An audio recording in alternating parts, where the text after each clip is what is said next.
अस्सलाम वालेकुम। Welcome to my YouTube channel view updates tech. तो कैसे हैं आप सब। आज की इस वीडियो में हम एक न्यू सीरीज़ STA 301 जो कि वर्चुअल यूनिवर्सिटी ऑफ पाकिस्तान में मेन जो हमारे कोर्स होते हैं उनकी तरफ से एक न्यू सीरीज़ स्टार्ट करने जा रहे हैं जो हमारी स्टैटिक्स एंड प्रोबेबिलिटी पर मबनी है। तो बिना टाइम वेस्ट के चलते हैं हम अपनी सीरीज़ की तरफ। बट इससे पहले अगर आप मेरे चैनल पे फर्स्ट टाइम आए हैं तो इसको सब्सक्राइब लाजमी कीजिएगा और बेल आइकन बटन क्लिक कर दे ताकि आपको न्यू अपडेट्स मिलती रहे। तो इससे पहले कुछ चीज़ें जो मैं आपके साथ शेयर करने लगा हूँ। नंबर 1, डिस्क्रिप्शन में मेरी वेबसाइट और ग्रुप लिंक है और व्हाट्सएप कॉन्टैक्ट भी है। आपको किसी भी चीज़ की हेल्प की ज़रूरत हो तो आप रब्ता कर सकते हैं। सबसे मेन चीज़ कि न्यू वेबसाइट आप लोगों के लिए बनाई है वर्चुअल यूनिवर्सिटी ऑफ पाकिस्तान, जो कि मेरी view update view educate tech के नेम से है। मैंने इसको हाईलाइट भी किया यहाँ पे, व्यू एजुकेट टेक। ठीक है, तो इसमें आपको हैंडआउट्स, हाईलाइटेड हैंडआउट्स और शॉर्ट वीडियो लेक्चर्स भी आपको यहाँ से मिल जाएंगे। देन नेक्स्ट आपको पास पेपर, मिड टर्म के, फाइनल टर्म के और उनकी वीडियोस भी मिल जाएगी। And main important cheese, virtual university के हेल्पर्स वीडियो भी इसके अंदर मौजूद है कि आपको किसी भी चीज़ की हेल्प की ज़रूरत है। मसलन आपको GDP नहीं आ रही है, क्विज़ नहीं हो रहा है, किसी भी चीज़ की आपको ज़रूरत है, आप यहाँ से वो देख सकते हैं। Then next, contact us. अगर आपको कोई भी चीज़ चाहिए, आपको PDF चाहिए, आपको फ़ाइल चाहिए, आपको कोई भी चीज़ चाहिए तो आप मुझसे, जो आपको इस वेबसाइट से नहीं मिल रही है या आपको कोई एक्स्ट्रा चीज़ चाहिए तो आप मुझसे कॉन्टैक्ट अस कर सकते हैं। तो यहाँ पे मेरे ऑल सोशल मीडिया अकाउंट्स हैं नीचे। ये यहाँ पे आपको व्हाट्सएप चैनल, मेरा व्हाट्सएप ग्रुप और फेसबुक और मीन एवरीथिंग आपको यहाँ से मिल जाएगा। आप यहाँ से ज्वाइन करके व्यू के रिलेटेड इंफॉर्मेशन आपको सब मिल जाएगी। अब चलते हैं हम अपनी सीरीज़ की तरफ। सबसे पहले हम इस वीडियो में 3 लेक्चर क्लियर करेंगे क्योंकि फर्स्ट 3 लेक्चर्स हमारे इसी चीज़ पे हैं कि हमने MCQs पे। ठीक है, तो फर्स्ट 3 लेक्चर्स, सेक्शन 1 में हमने पढ़ना है definition of statics, observation, types of variables, measurements. Third में हमने सेकंड में पढ़ना है data collection, sampling and third में types of data, tabulation and presentation of data and frequency distribution. तो चलते हैं हम अपने लेक्चर 1 की तरफ स्टार्ट करते हैं। What is statics? Statics होता क्या चीज़ है? The science which enables us to draw conclusions about various phenomena on the basis of real data collection on on sample basics. Mean के डाटा कलेक्शन की यहाँ पे बात की जा रही है। जैसे कि आप देख सकते हैं मरदमशुमारी होती है जिसमें हमारे डाटा कलेक्शन किया जाता है, हमारे घर के फ़र्द कितने हैं, हम मीन हर चीज़, हमारे जो भी चीज़ होती है डाटा कलेक्शन, उसको हम कहते हैं स्टैटिक्स। ठीक है, देन नेक्स्ट हम चलते हैं। इसमें हमारे पास ये देखें डिस्क्रिप्टिव स्टैटिक्स आ गया, प्रोबेबिलिटी और इन्फरेंशियल स्टैटिक्स। अब मीनिंग ऑफ स्टैटिक्स हम पढ़ते हैं। मीनिंग्स क्या है? The word statics which comes from the Latin words mean stats, meaning है political state, कि जो हमारी इंफॉर्मेशन यूज़फुल ऑफ स्टेट, हमारी इंफॉर्मेशन ले, जैसे मरदमशुमारी मैंने आपको पहले एग्जांपल दी, ये हमारा इसका मीनिंग होता है। देन नेक्स्ट है हमारे इस लेक्चर में सिर्फ और सिर्फ MCQs आएंगे और शायद एक आधा शॉर्ट आ जाए, इसलिए मैं फर्स्ट 3 लेक्चर्स आपको इसी एक वीडियो में ही क्लियर करवा दूंगा। देन नेक्स्ट हमारे पास है मीनिंग ऑफ डाटा। डाटा क्या है? The word data appears in many context of frequency is use ordinary conversation. जाहिर सी बात है, डाटा नाम से ही जाहिर हो रहा है कि डाटा, किसी भी चीज़ का डाटा, डाटा कलेक्ट करना, हमारी लाइफ का डाटा, हमारे गोल्स का डाटा, हर चीज़ का डाटा, मीन उस चीज़ को हम कहते हैं यहाँ पे डाटा। देन नेक्स्ट चलते हैं ऑब्जर्वेशन एंड वेरिएबल्स। सॉरी, थोड़ी तबीयत डाउन है, बट बच्चों की रिक्वेस्ट आई थी कि सर लेक्चर्स बनाएं, हमारे पेपर नज़दीक है, तो इस वजह से मुझे वीडियो बनानी पड़ेगी। Observations and variables. In statics, as observation often means any spot of numerical according of information. It is physically measurements such as height and weight. Variables हमारे पास हैं कि a character is variable with an individual or object is called mean के एक person है, उसकी as क्या है, वो करता क्या है, उसकी एवरीथिंग यानी उसकी डिटेल्स, इसको हम कहते हैं वेरिएबल्स। अब आगे quantitative and qualitative. Qualitative mean एक क्वांटिटी, नाम से जाहिर हो रहा है क्वांटिटी कितनी है, इस चीज़ की मिकदार कितनी है, ये कितना है। और क्वालिटेटिव मीन उसकी क्वालिटी को बता रहे हैं। क्वांटिटेटिव मीन हम एक किसी पर्सन की मिसाल ले लेते हैं, क्वांटिटी में उसकी आ जाएगी, उसकी एज आ जाएगी, उसका कि उसकी एज कितनी है, 17 साल है, कितने बहन भाई हम कह सकते हैं। क्वांटिटेटिव उसकी क्वांटिटी बतानी है, क्वालिटेटिव उसकी क्वालिटी बतानी है, वो कैसा है, खूबसूरत है, वो क्या है, ठीक है। मीन आपको वैसे ही समझ लग गई होगी, इंटेलिजेंट है, उसका कलर कैसा, क्वालिटी कैसी, ठीक है। तो discrete and concurrence variables. Discrete mean के हमने ये बताना है कि मीन अब एक पर्सन है, वो 8 साल का है, 10 साल का, जितने का भी है, तो अब वो अचानक जंप तो नहीं लगाएगा ना कि 20 साल का हो जाएगा।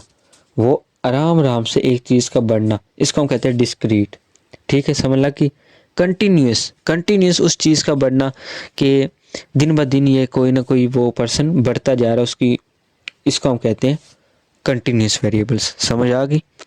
इसको पढ़ के सुनाने कोई मतलब नहीं है, आपको कॉन्सेप्ट क्लियर होना चाहिए। देन नेक्स्ट है नोमिकल स्केल, ऑर्डिनरी, रैंकिंग, इंटरवल। सारे हमारे पास स्केल ये जाहिर करेंगे कि फॉर एग्जांपल हम नोमिकल स्केल पढ़ते हैं।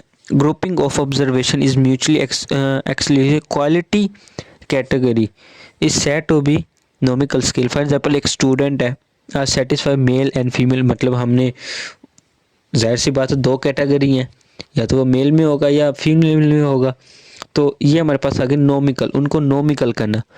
Ordinary and ranking scale, ordinary and ranking scale से मुराद कि उसका रैंक क्या है, वो एक गुड है, वो एक्सीलेंट है, वो किस रैंक पे, पुअर है, फेयर है, क्या चीज़ है। इंटरवल स्केल हमारे पास है a measurement scale processing construct interval size distance but no true 0 points is called interval scale. के स्केल कितना है उस चीज़ का, मीन कोई डिग्री है, उसका स्केल कितना है, 0 नहीं होना चाहिए, उसका स्केल कितना। रेशियो स्केल आ गया, is a special kind of interval scale where the scale measurement true 0 point has a origin, ठीक है। एरर्स ऑफ मेजरमेंट, एरर्स को मेजरमेंट करने के लिए हमारे पास कोड है, ये नेक्स्ट हमारे पास काम में आएगा। Base and random errors mean कि error set based when observed value is consistency and constantly higher and lower than true value, ठीक है। ये हमारे पास रैंडम आ गया। देन नेक्स्ट चलते हैं। नेक्स्ट हमारे पास है लेसन नंबर 2, जिसमें हमने कलेक्शन डाटा पढ़ना था। Collection data and sampling. Collection data में हमारे पास आ गया primary data and secondary data. Sampling में हमारे पास concept of sampling, non random sampling and other types of sampling हमने बतानी है। और चलते हैं अपने कलेक्शन डाटा। कलेक्शन डाटा पहले भी मैं आपको बता चुका हूँ कि कोई भी डाटा हम कलेक्ट करते हैं, जैसे स्टैटिक्स हो गया, स्टैटिक्स हम मरदमशुमारी, ये वो, मतलब कोई भी डाटा कलेक्ट करना, उसको हम कह रहे हैं कि फॉर एग्जांपल हम मेरी मिसाल ले लें, हम मेरा डाटा कलेक्ट करते हैं। जैसे मैंने अपनी वेबसाइट बताई कि अब आप सर्च करें कि हाँ भी व्यू अपडेट्स टैग के नाम से वेबसाइट है, उसका फेसबुक है, इंस्टाग्राम है, मेरा डाटा कलेक्ट करना, ठीक है। अब आ गया प्राइमरी या सेकेंडरी डाटा। प्राइमरी डाटा हमारे पास वो होता है जो कि एक डाटा है, उसको उसके अंदर कोई चीज़ आप डिस्टर्ब नहीं कर सकते। मीन कि अब मेरा एक डाटा है, व्यू अपडेट्स टैग मेरा एक नाम है, मेरे यूट्यूब का नाम है, तो ये मेरा प्राइमरी कीवर्ड, इसको आप चेंज नहीं कर सकते। हाँ, अगर आपको चाहिए कि सेकेंडरी इसके कीवर्ड बनाए तो आप ऐसे कर सकते हैं, view tag update, view updates tag 2, ये होते हैं प्राइमरी सेकेंडरी डाटा, ठीक है, उसके अंदर थोड़ी सी चेंजिंग करना या एवरीथिंग। अब हमारे पास नेक्स्ट इसमें आ गए population. A static population is collection every member of group possessing the same basic and defined character but varying in amount or quality from one member to another member. ये हमारे पास होती है population का I think आपको पहले ही idea. अब इसके अंदर दो चीज़ें आ गई, फिनाइट पॉपुलेशन और इनफिनाइट पॉपुलेशन। फिनाइट पॉपुलेशन में हमारे पास आ गया I Q of all children in school. हमें आई क्यू पता चलता है चिल्ड्रंस का, उनके माइंड का पता चलता है स्कूल्स में कि वो कौन सा बच्चा टॉप कर रहा है, कौन सा नालायक है, कौन क्या कर रहा है। इनफिनाइट पॉपुलेशन मीन के आ fight migrate ducks in Canada. Infinite ये हमारे पास आ गया, ठीक है। देन नेक्स्ट चलते हैं सैम्पलिंग फ्रेम हमारे पास क्या है। A sampling frame is list of element population. For example, the complete BSc students of which university February 15, 2023 mean के it is not complete, is free of duplication and it's not out of date mean ये हमारे पास आ गया उसका sampling data. अब इसके advantages आ गए यहाँ पे हमारे पास जो इतने पुरानी है। अब हम बात करते हैं सैम्पलिंग एरर्स की। The difference between eliminated drive from a sample statics and true population value. For example the pattern in technical sampling error. For example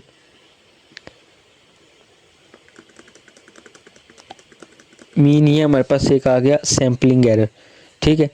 और नॉन सैम्पलिंग एरर्स हमारे पास ये है कि besides sampling errors there certain errors they not attribute sampling but arise the purpose of data collection even when it's complete count of carry out, ठीक है। then next हम चलते हैं नॉन रैंडम सैम्पलिंग एरर्स। जैसे हमने पढ़ा non sampling errors पढ़ा, इसी तरह हम अब रैंडम सैम्पलिंग एरर्स के बारे में पढ़ रहे हैं, ठीक है। फिर हम पढ़ेंगे क्वांटम एरर्स, ठीक है। अब हम ये एरर्स होते किस लिए, मीन के आपने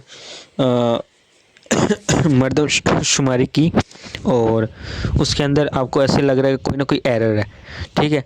जैसे हमने सैम्पलिंग एरर पढ़ा, मीन हमने किसी चीज़ का सैंपल लिया, एक बंदा है, हमने उस चीज़ का सैंपल लिया और हमने देखा, फिर हमने देखा उसका नॉन सैम्पलिंग एरर, और फिर हमने रैंडम, फिर क्वार्टर सैम्पलिंग, ठीक है।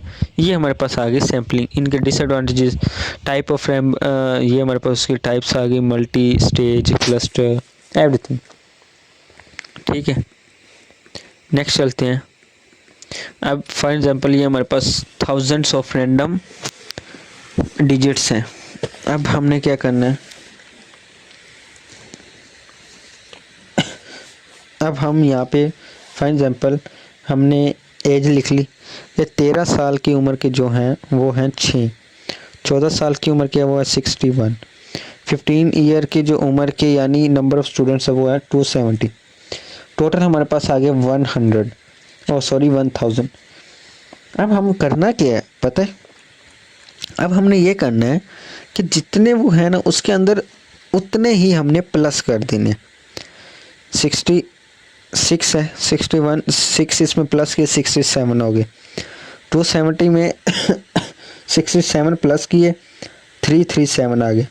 337 अब 16 के अंदर 491 है, 491 के अंदर हमने 337 प्लस किए, वो इतने आ गए। समझ आ रही है ये नहीं आ रही? मीन के अब 17 साल की उम्र के अंदर थे 153 के अंदर हमने 828 की फ्रीक्वेंसी को प्लस करना है, ठीक है। अब समझ आई या अभी भी नहीं आई? मैं आपको अगेन बताता हूँ। 19 साल की उम्र के जो कैटेगरी में थे वो थे 4। अब हमने यहाँ से 996 को इसके अंदर प्लस किया तो वो 1000 हो गया। अब तो समझ आ गई होगी आपको, ठीक है। इस तरह हमने ये किया। इसी तरह ये 000 से हम 009 तक हमने गिनती लिख लेनी है और आहिस्ता आहिस्ता हम यहाँ पे, अब यहाँ पे आगे आ जाएगा 0 बल्कि 270 ठीक है, यहाँ पे ये आ जाएगा। देन नेक्स्ट चलते हैं। इस चीज़ का आपको समझ लगी होगी, ये देखेंगे जैसे मैंने आपको कहा था। ओके, उम्मीद करता हूँ आपको ये निकालना आ गया होगा। हाँ सॉरी, यहाँ पे हम टॉपिक मिस करते। हमारे पास नंबर ऑफ स्टूडेंट है, हमने उनका एफ ऑफ एक्स निकालना है। एफ ऑफ एक्स हम कैसे निकालेंगे? एफ ऑफ एक्स से मुराद कि ये हमने निकाल लिया एफ ऑफ एक्स इनका कि 6 है, इसकी कैटेगरी के अंदर इतने हैं, इनका एफ ऑफ एक्स ये है, टोटल हमारे पास ये बनते हैं। हमने इसको डिवाइड 1000 से करना, ये हमारे पास 15 ईयर्स बन गए। इस तरह हम निकालते हैं एफ ऑफ एक्स। ठीक है, देन नेक्स्ट हमारे पास है लेक्चर नंबर 3। लेक्चर नंबर 3 में हमने टाइप्स ऑफ डाटा, जस्ट ये बात करनी है, हमने ज़्यादा ब्रीफली नहीं जाना, ना हमने नीचे जाना, हमने जस्ट टाइप्स ऑफ डाटा यहाँ पे मैं आपको क्लियर करवा दूंगा और आपको पूरा टॉपिक ये क्लियर हो जाएगा। Types of data, quality, quantity समझा दिया था मैंने। अनवेरिएटी, फ्रीक्वेंसी टेबल और बाइवेरिएटी मीन 1 या 2। परसेंटेज क्या है, पाई चार्ट क्या है, उनका बार चार्ट क्या है, कंपोनेंट और मल्टी बार चार्ट। और डिस्क्रीट में हमारे पास क्वांटिटेटिव में हमारे पास डिस्क्रीट और कंटिन्यूस आगे जो हम ऊपर पढ़ चुके हैं। ठीक है, तो ये आप थोड़ा सा ग्राफ को अच्छे से देख लीजिएगा। ठीक है, यहाँ पे इन्होंने अब मेंशन कर दिया, इसके अंदर इतने परसेंट है, इसके अंदर इतने परसेंट है। बाकी इस लेक्चर में ज़्यादा इतना कुछ भी नहीं बताया हुआ। ओके हो गया, तो आई थिंक आपके 3 लेक्चर्स कंप्लीट हो गए। तो मिलते हैं इंशाल्लाह हम लेक्चर नंबर 4 और 5 में। तो टेक केयर, अल्लाह हाफिज़ and subscribe my YouTube channel and visit my website VU Education Tech, VUEDU Tech। Okay, अल्लाह हाफिज़।